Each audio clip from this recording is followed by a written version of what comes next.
कहानी की शुरुआत में हम एक जेल को देखते हैं जिसका नाम द शॉशैंक रिडेम्पशन है। ये दुनिया की सबसे सिक्योर तरीन जेल है। इस जेल में हजारों कैदी हैं, लेकिन आज तक इस जेल से कोई भी कैदी फरार नहीं हो सका क्योंकि इस जेल की सिक्योरिटी बहुत ही ज्यादा स्ट्रिक्ट है। इस जेल में ऐसे कैदी भी हैं जिन्होंने अपनी पूरी जिंदगी इसी जेल में बिता दी, लेकिन इन्हें इस जेल से भागने का ख्याल तक नहीं आया क्योंकि इस जेल से भागने की कोशिश करने वाले कैदी की सजा सीधा मौत है। अब यहाँ सीन कट होता है और हमें कोर्ट में एंडी नाम के एक आदमी को दिखाया जाता है जो अमेरिका के एक बहुत ही बड़े बैंक का बैंकर है। जज उसे उसकी वाइफ और उसके लवर के मर्डर के इल्जाम में उम्र भर कैद की सजा सुनाता है, लेकिन एंडी कहता है कि मैंने ये मर्डर नहीं किए हैं। पर एंडी खुद को बेगुनाह साबित करने के लिए उसके पास कोई प्रूफ नहीं था, जिस वजह से कोर्ट का जज एंडी को उम्र भर कैद के लिए दुनिया की सबसे सिक्योर जेल दी शॉशैंक रिडेम्पशन भेज देता है। एंडी के साथ और भी कई सारे कैदी होते हैं और जब इन कैदियों को जेल के अंदर लाया जाता है तब जेल के अंदर मौजूद बाकी कैदी आपस में शर्त लगाते हैं कि आज रात इन नए आने वाले कैदियों में से कौन सा कैदी रोएगा, और इसके लिए ये लोग एक डिब्बी सिगरेट की शर्त लगाते हैं। ये लोग बाहर लाइन से खड़े नए आने वाले कैदियों में से एक एक कैदी को चुन लेते हैं। तब रेड नाम का एक कैदी एंडी पर दांव लगाता है क्योंकि उसे लगता है कि एंडी बहुत ही मासूम है और वो बहुत ही अमीर घर का है जिसने कभी तकलीफ नहीं झेली, इसलिए उसे लगता है कि वो आज रात सबसे पहले रोएगा। इसके बाद सभी कैदियों को लाइन से जेल के अंदर लाया जाता है और हर एक कैदी को उसके सेल में बंद कर दिया जाता है। कुछ देर बाद रात हो जाती है और तब पुराने कैदी नए आने वाले कैदियों पर चिल्लाने लगते हैं ताकि उनमें से कोई डर जाए और रोने लगे, और ऐसा ही होता है। इन नए आने वाले कैदियों में से एक कैदी फूट फूट कर रोने लगता है और कहता है कि मुझे घर जाना है। तब वहाँ गार्ड आते हैं और उसे रोने से मना करते हैं, लेकिन जब वो आदमी रोना बंद नहीं करता तब गार्ड उसे सेल से बाहर निकालकर इतना पीटते हैं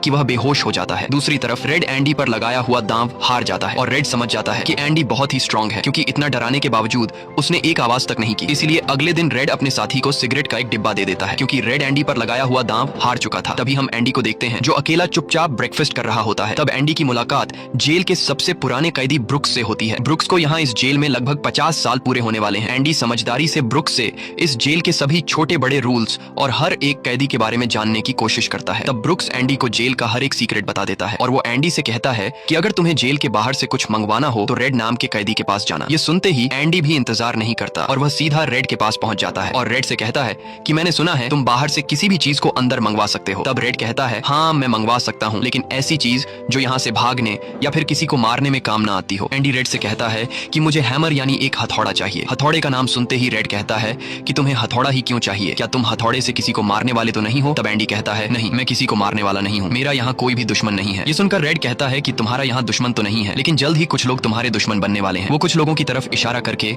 एंडी को वार्न करता है कि इन लोगों की गंदी नजर तुम पर है, इसलिए इनसे बच कर रहना। अगले दिन एंडी के कहने पर रेड उसके लिए हैमर मंगवा देता है और जब वो हथौड़ा देखता है तो रेड हंसने लगता है क्योंकि हथौड़ा साइज में बहुत ही छोटा होता है और रेड मन ही मन सोचता है कि इस हथौड़े से जेल में सुरंग बनाने में 600 साल लग जाएंगे। इसके बाद रेड ब्रुक्स के जरिए एंडी के सेल तक हथौड़ा पहुंचा देता है। ऐसे ही दिन बीतते हैं और एक दिन जब एंडी लॉन्ड्री में काम कर रहा होता है तब वो 3 लोग जिनकी एंडी पर गंदी नजर होती है वो एंडी को पकड़ लेते हैं। एंडी उनसे अपने आप को छुड़ाने की कोशिश करता है पर 3 लोगों को वह अकेले कंट्रोल नहीं कर पा रहा था, इसलिए ये तीनों पहले एंडी को खूब पीटते हैं और फिर एंडी के साथ गलत करते हैं। ये सिलसिला इसी तरह चलता रहता है। ये लोग हमेशा एंडी को पकड़ते और फिर उसे मारकर उसके साथ गलत करते रहते। इस तरह से 2 साल बीत जाते हैं और एक अनाउंस होता है कि छत की मरम्मत के लिए कुछ लोगों की जरूरत है। यहाँ कैदियों की एक टीम छत के काम के लिए तैयार हो जाती है जिसमें रेड और एंडी भी शामिल होते हैं। ये लोग सब अपने काम पर लग जाते हैं और छत पर उनकी देखभाल की जिम्मेदारी एक बहुत ही सख्त सिक्योरिटी गार्ड की होती है जिसका नाम हैडली है। हैडली बहुत ही स्ट्रिक्ट इंसान है जो जरा सी गलती पर कैदियों को बहुत बुरी तरह पीटता है। जब सभी कैदी छत पर काम कर रहे होते हैं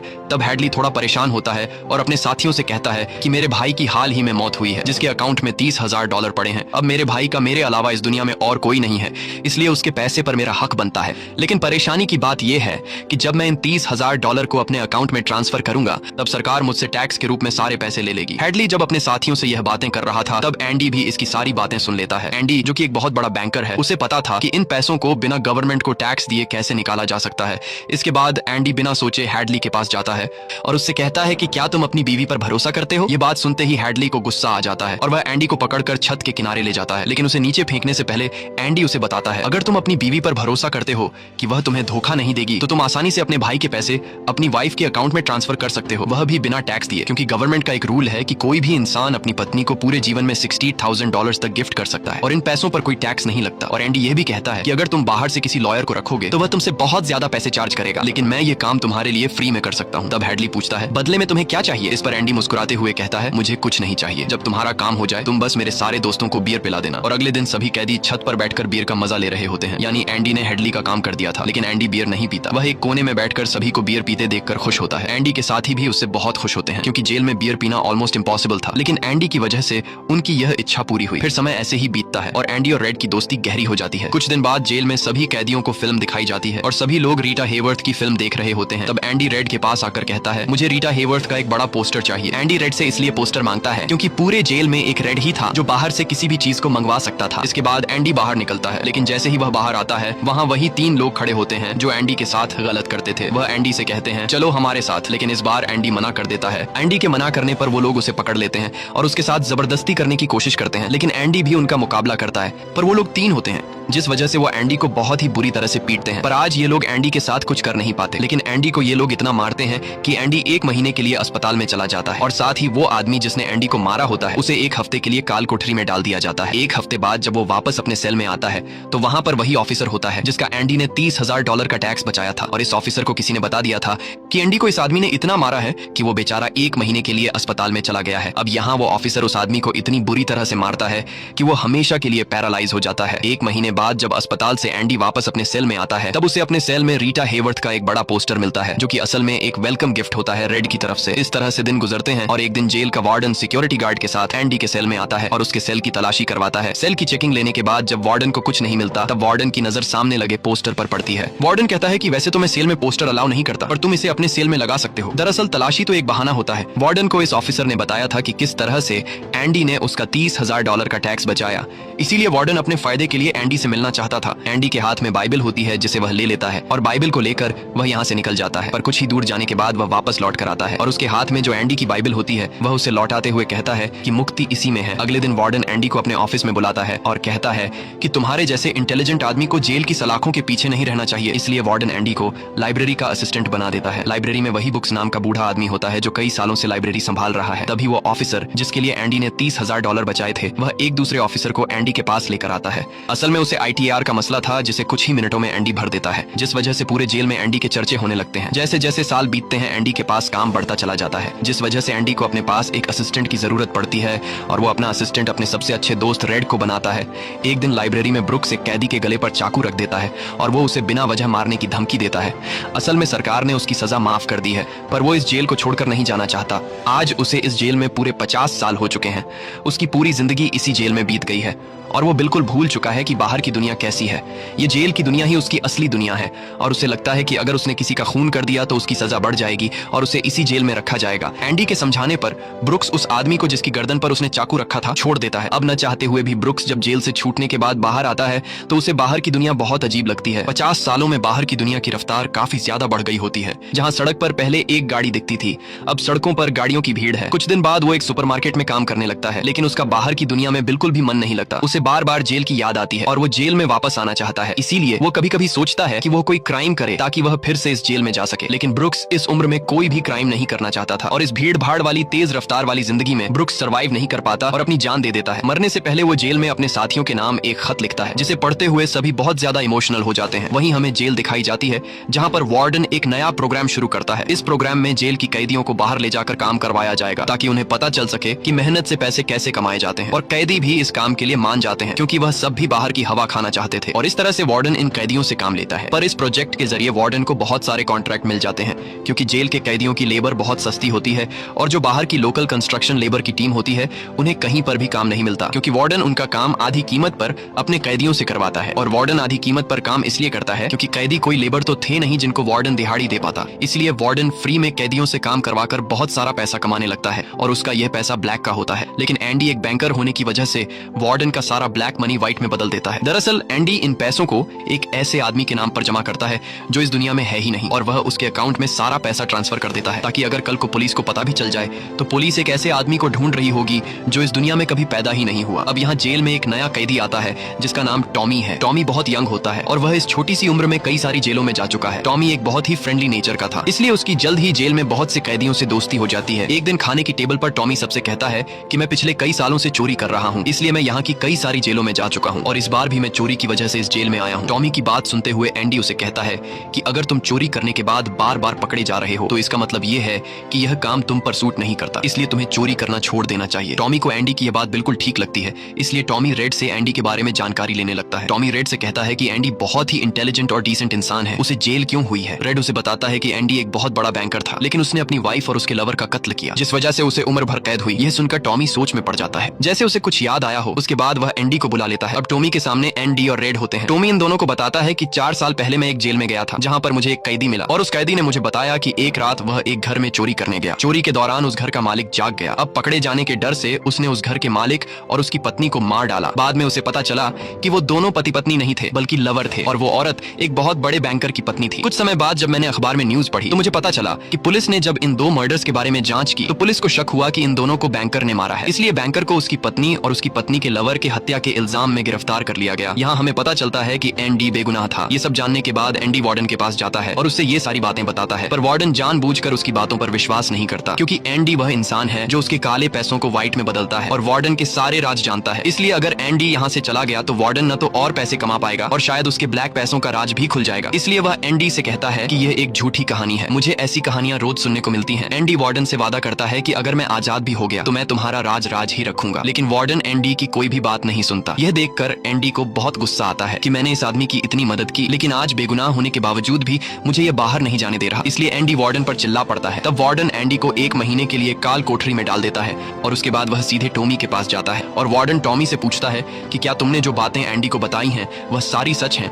टॉमी कहता है हाँ, ये बिल्कुल सच है। इसके बाद वह टॉमी से कहता है कि क्या अगर तुम्हें कोर्ट में बुलाया जाए तो तुम कोर्ट में इस बात की गवाही दे सकते हो? तब टॉमी कहता है हाँ, मैं इसके लिए तैयार हूँ। यह सुनते ही वार्डन ऊपर गार्ड को इशारा करता है और वह गार्ड टॉमी को गोलियों से छलनी कर देता है।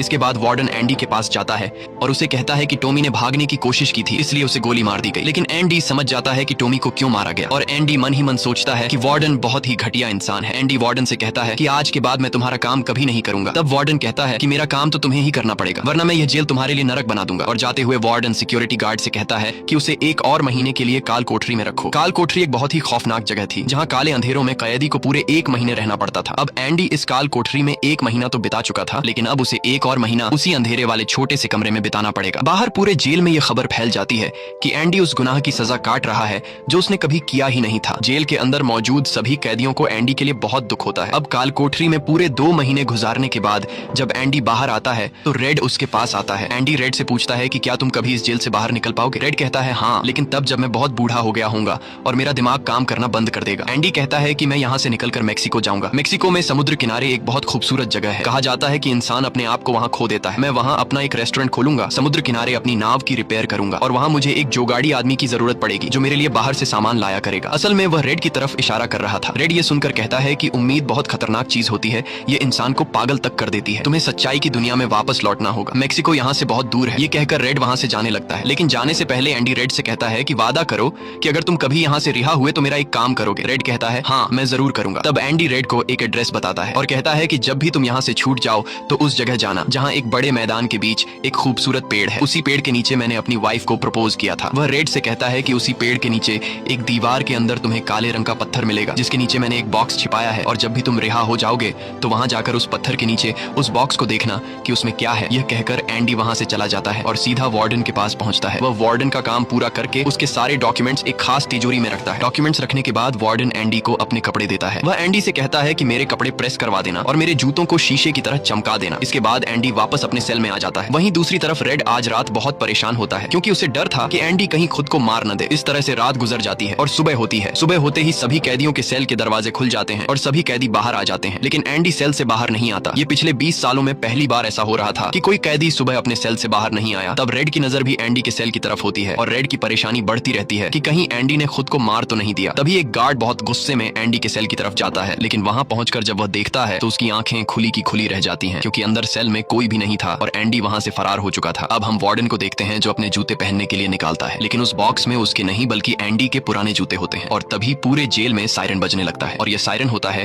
किसी कैदी के भागने का। वार्डन तेजी से एंडी के सेल में जाता है और वहां वह देखता है कि एंडी नहीं है। इसके बाद वह सिक्योरिटी गार्ड से कहता है कि जाओ और रेड को बुलाकर लाओ क्योंकि वह हमेशा एंडी के साथ रहता था। यहाँ पर रेड को भी बुलाया जाता है। वार्डन रेड से पूछता है कि यह एंडी कहाँ है। रेड कहता है कि मुझे क्या पता। इस बात पर वार्डन को बहुत गुस्सा आता है। वह कहता है क्या वह कोई भूत था जो रातों रात यहाँ से गायब हो गया। गुस्से में वार्डन वहाँ पड़े पत्थर उठाता है और उनसे गार्ड्स और रेड को मारने लगता है और एक पत्थर वह उस पोस्टर पर भी मारता है जो दीवार पर लगा होता है, पर पत्थर टकराकर नीचे नहीं गिरता बल्कि पोस्टर के आर पार हो जाता है। और जब वार्डन उसके अंदर हाथ डालता है तो देखता है कि एंडी ने वहाँ एक बहुत बड़ी सुरंग बना रखी थी जिसे देखकर सब हैरान हो जाते हैं क्योंकि यह दीवार बहुत मजबूत होती है। बिना मशीन के इस दीवार में सुरंग बनाना लगभग नामुमकिन था पर एंडी ने नामुमकिन को मुमकिन कर दिखाया और यहाँ से फरार हो गया। इसके बाद सभी गार्ड्स वहां जाते हैं जहां से एंडी बाहर निकला था। वहां उन्हें एंडी के पुराने कपड़े और वह हथौड़ी मिलती है जो आज से 20 साल पहले एंडी ने रेड से मंगवाई थी। ये वही हथौड़ी होती है जिससे पिछले 20 सालों से एंडी अपनी सेल की दीवार में सुरंग बना रहा था। 20 सालों से एंडी ने यह काम इतनी बारीकी से किया कि किसी को पता तक नहीं चला। साथ ही दीवार से जो भी मिट्टी निकलती थी